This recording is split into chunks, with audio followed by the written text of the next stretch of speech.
Bonjour les amis, nous nous retrouvons pour une nouvelle carte de l'oracle numérique, pour l'oracle de la numérologie karmique. Alors c'est vrai que je fais plus grand chose que ça maintenant parce que il y a beaucoup de cartes et j'ai envie d'en finir rapidement parce que voilà, ça commence à devenir blasant. Mais à chaque carte différente, surtout que des fois je suis obligée de recommencer les enregistrements.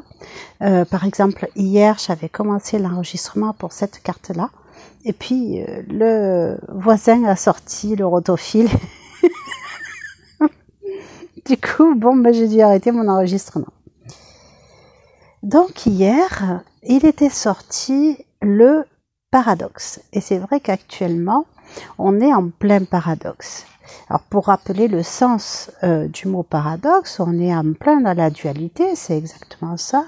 On voit ici, le paradoxe, c'est que l'arc-en-ciel est là parce qu'il y a du soleil et de la pluie. D'accord? L'ombre est là parce qu'il y a de la lumière. Les nuages sont là parce que le soleil a fait évaporer l'eau. Ce qui veut dire que, en fait, tout ce qui se passe actuellement est juste parce que un événement qui va peut-être être négatif à première vue va avoir des incidences qui vont être positives et vice versa. C'est pas toujours que dans un sens. C'est à nous de trouver ce qui est juste. Et dès lors qu'on va faire ce qui est juste, eh bien, on aura apprivoisé notre paradoxe. Parce que chacun a son propre paradoxe, bien sûr.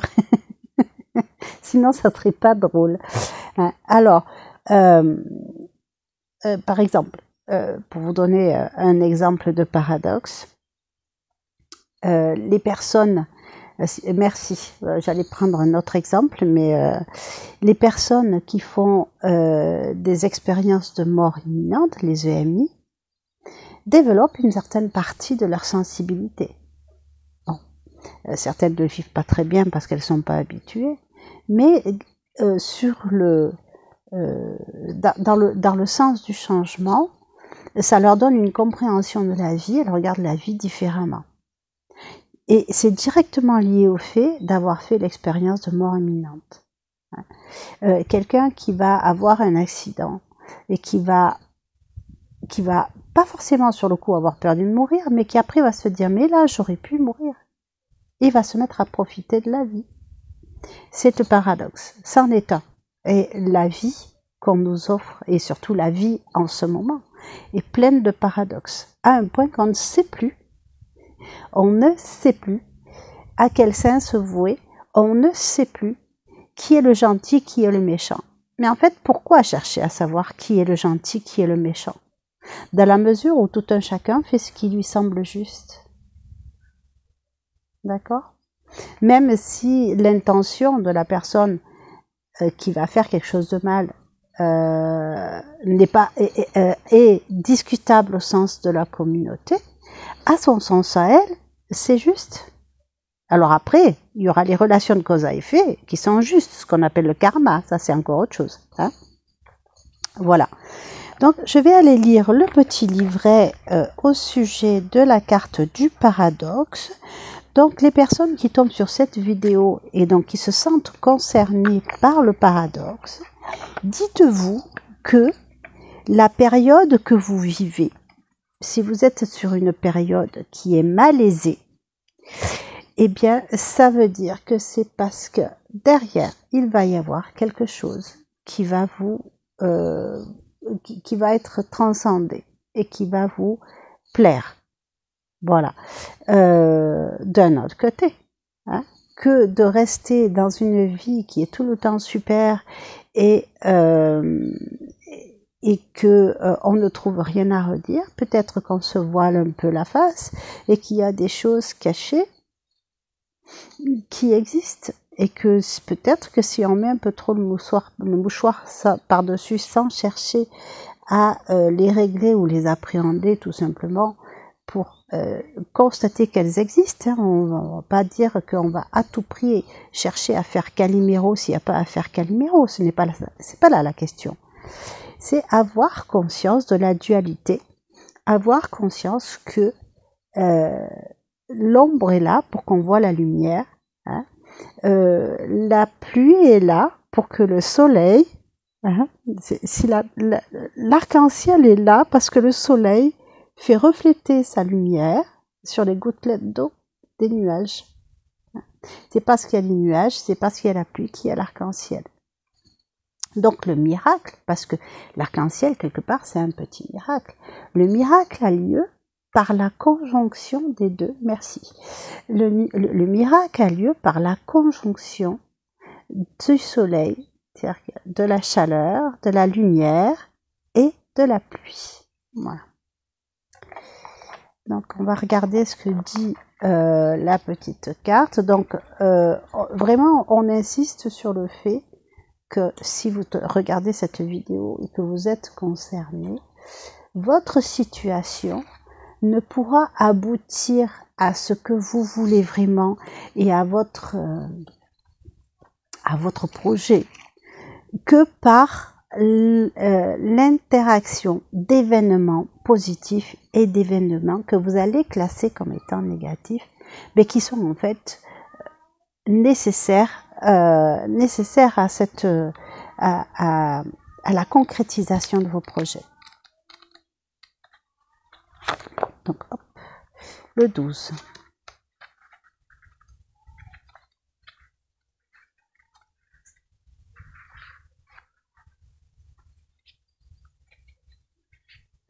Donc le paradoxe. J'ai 10 ans, laissez-moi rêver que j'ai 10 ans. Ok, je vous remonte la carte. Ok, le paradoxe.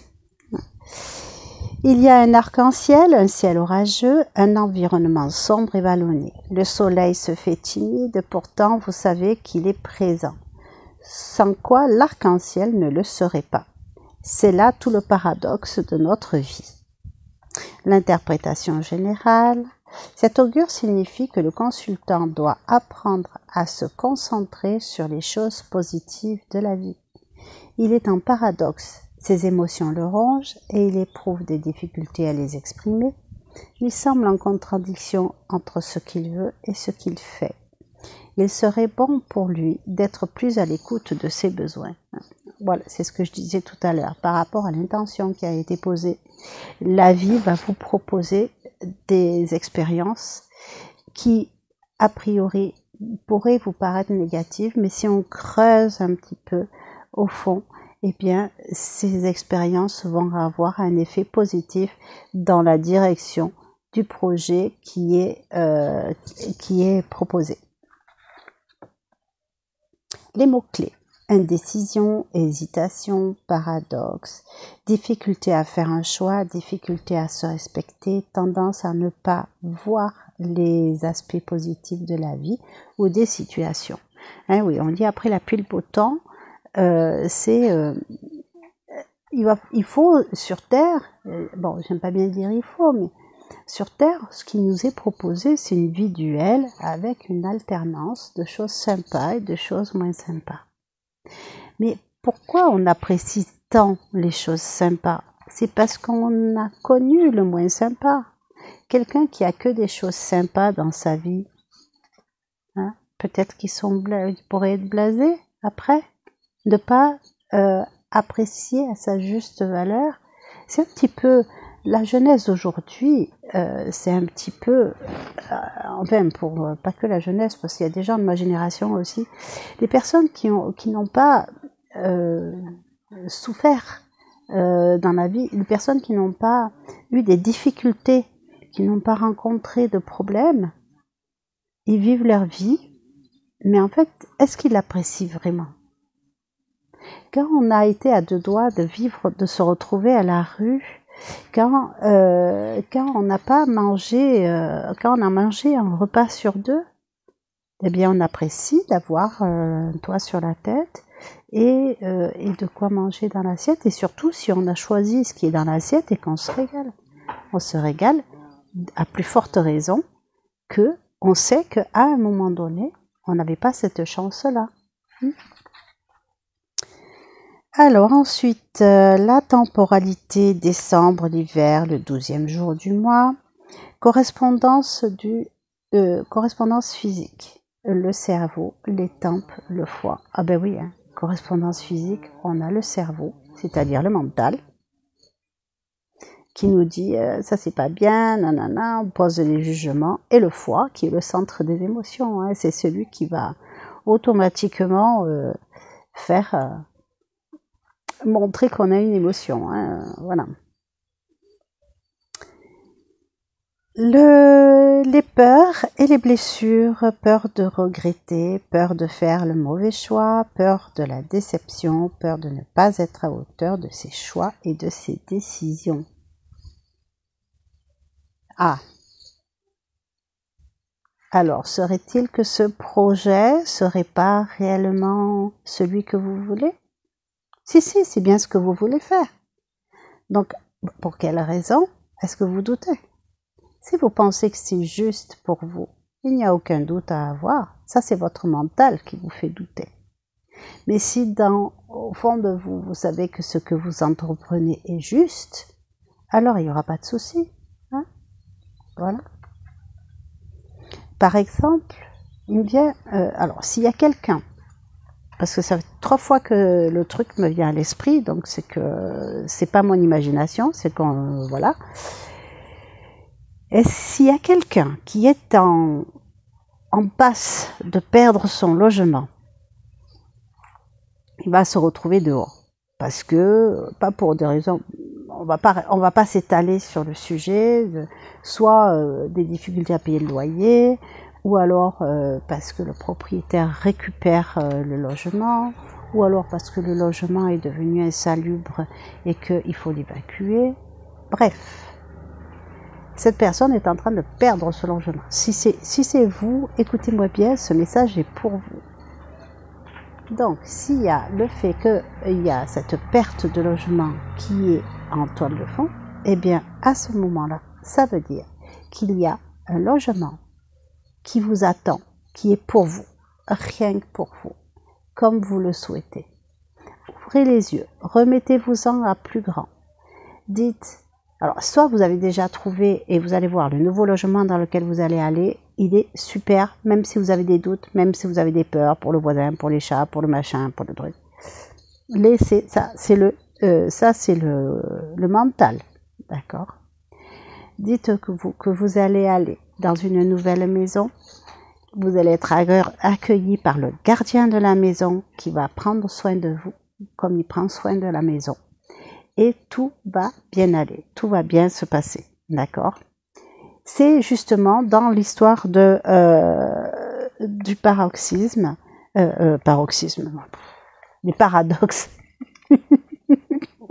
Ce matin, décidément.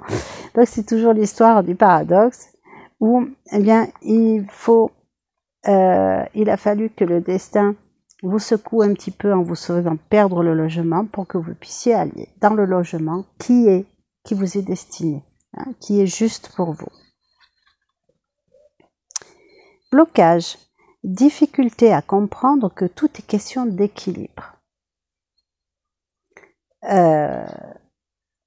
Oui, c'est ce que je disais tout à l'heure, hein, c'est que pour pouvoir apprécier les bonnes choses de la vie, il faut avoir goûté un petit peu, ou de temps en temps goûter au désagrément. Pour qu'on puisse voir la lumière de la lampe torche, eh bien il faut qu'il y ait de la nuit. Hein, il faut être dans la nuit pour qu'on voit la lumière de la lampe torche. Pour pouvoir voir l'arc-en-ciel, il faut que les rayons de la lumière se reflètent sur les gouttelettes d'eau de la pluie. Hein. Je pense qu'elle est très bien choisie, cette image. Le karma, l'âme vient pour apprendre à contempler les aspects positifs de la vie et à affirmer ses besoins. Vraiment, donc, si vous voyez cette carte, c'est que on vous demande, dans la situation actuelle, alors on me dit de pas trop se préoccuper c'est bien de se tenir informé de ce qui se passe, Trump, la guerre, la bande de Gaza, tout ça. C'est bien d'être empathique et de... Oui, je dis pas non, je veux dire, c'est ok. Si c'est ok pour vous, c'est ok. Mais ce sont quand même des événements qui sont anxiogènes, qui sont liés à des expériences de vie qui doivent être comme ça, parce que ce sont des personnes qui sont venues expérimenter ce genre de vie. Nous aussi, nous sommes entachés par ça, parce que bien évidemment, ça crée des ondes négatives. Je vous encourage, si vous le souhaitez, tous les soirs, à faire une prière et à leur envoyer de l'amour. D'accord? Mais ça, c'est ok. Il n'y a pas de souci. Par contre, ce qui est déconseillé, c'est de prendre à bras le corps ces souffrances qui sont latentes, qui sont ailleurs, qui sont de l'autre côté du globe, ou même la souffrance du voisin, ou la souffrance de l'homme qui est assis dans la rue et qui est en souffrance lui aussi. Il faut se méfier de ce piège d'être tellement empathique que vous allez prendre à bras le corps cette souffrance et la faire vôtre. Non, non, ce n'est pas juste. Ce n'est pas juste pour vous. Parce que ce n'est pas vous qui êtes en train de souffrir dans la rue ou de souffrir au niveau de la guerre.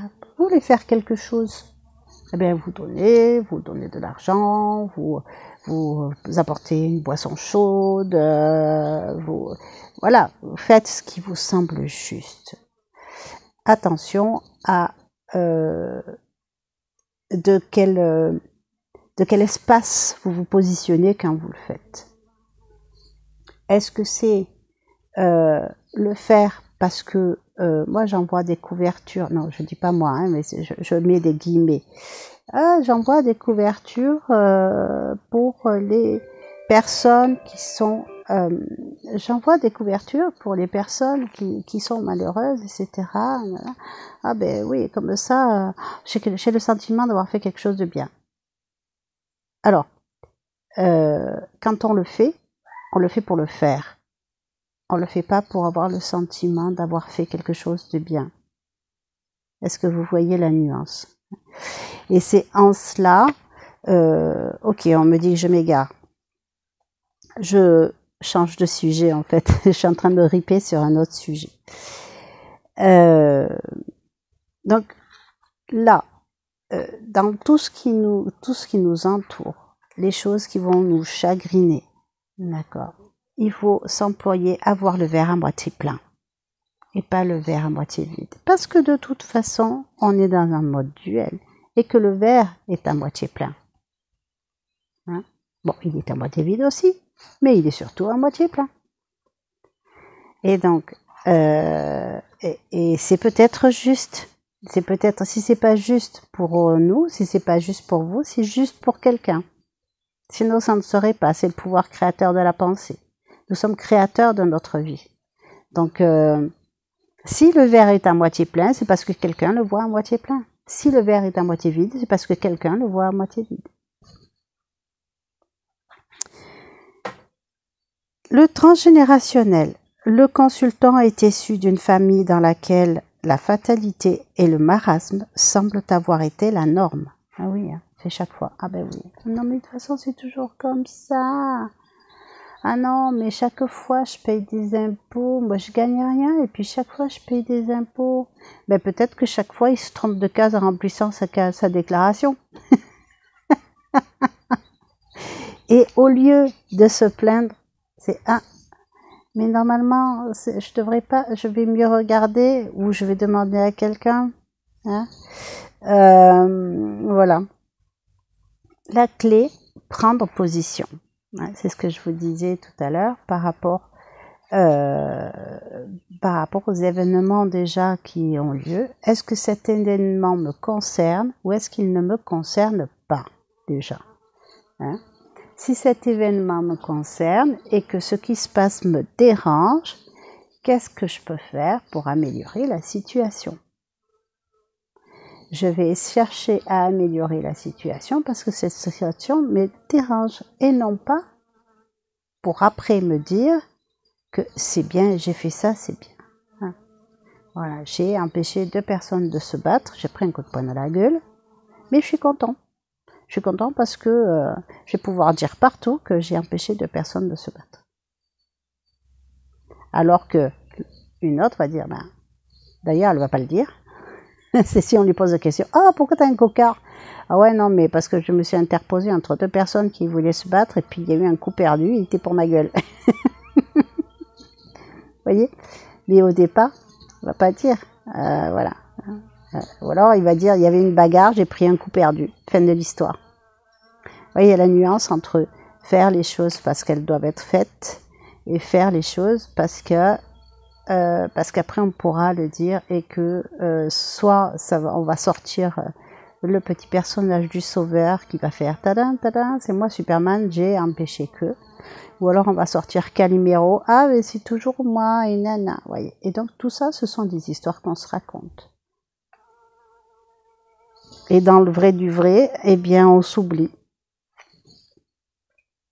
Donc il faut prendre position pour soi et tenter de voir le verre à moitié plein, de voir j'ai telle situation qui se présente à moi, elle me dérange, qu'est-ce que je peux faire pour qu'elle me convienne? Qu'est-ce que je peux faire pour que la situation me convienne et que ce soit juste? Attention, il faut que voilà. Après, il y a quelque chose d'autre qui s'appelle le karma. Si on fait quelque chose qui n'est pas juste pour les autres. Voilà. L'invitation de l'augure. Le temps est propice pour prendre position et affirmer pleinement vos choix. Oh là là, eh ben, cette table elle est verte, mais elle ne me plaît pas. Eh ben, je vais la poncer et la repeindre en blanc. Ah ben voilà, ça me plaît mieux. Hein. Et puis le voisin dit, ah ben je la préfère en vert. Oui, mais elle est à qui la table? Elle est à toi ou à moi? Ah ben elle est à moi. Donc je mets la couleur que je veux. Et puis le fait que tu préfères le vert, t'as qu'à peindre la tienne en vert. Voilà. C'est pas de l'égoïsme, hein, c'est de recentrer le débat et arrêter de vivre pour les autres. On vit pour soi-même. Et dans la mesure où on va s'employer à faire ce qui est juste pour soi-même, donc on sera bien dans nos baskets, du coup on va avoir des bonnes ondes, des bonnes fréquences, et si tout le monde est sur la bonne fréquence, il y a un peu moins de personnes qui semblent juste d'asservir les gens, qui auront du pouvoir. Voilà. C'est reprendre sa souveraineté, reprendre le pouvoir sur soi-même, sur ses pensées, sur ce qu'on fait, sur ses projets. Ce qui fait qu'on est un petit peu moins dépendant des projets des autres. Voilà. Eh bien, n'hésitez pas à partager cette vidéo parce que peut-être que la personne à qui vous l'enverrez, eh bien, ça va résonner carrément. N'hésitez pas à vous abonner si vous voulez voir les autres et puis être prévenu pour la prochaine sortie des prochaines cartes. Partagez, mettez des pouces pour que je puisse sortir pour que les cartes puissent sortir et rentrer dans la boucle du hasard et aller dans les boîtes des personnes qui ont besoin de la voir. Voilà, qui ont besoin de voir les vidéos. Bon, allez, je m'éternise, me dit-on. Et c'est la vérité, je m'éternise. Je vous souhaite une très belle journée. Et je vous dis à très bientôt. Au revoir.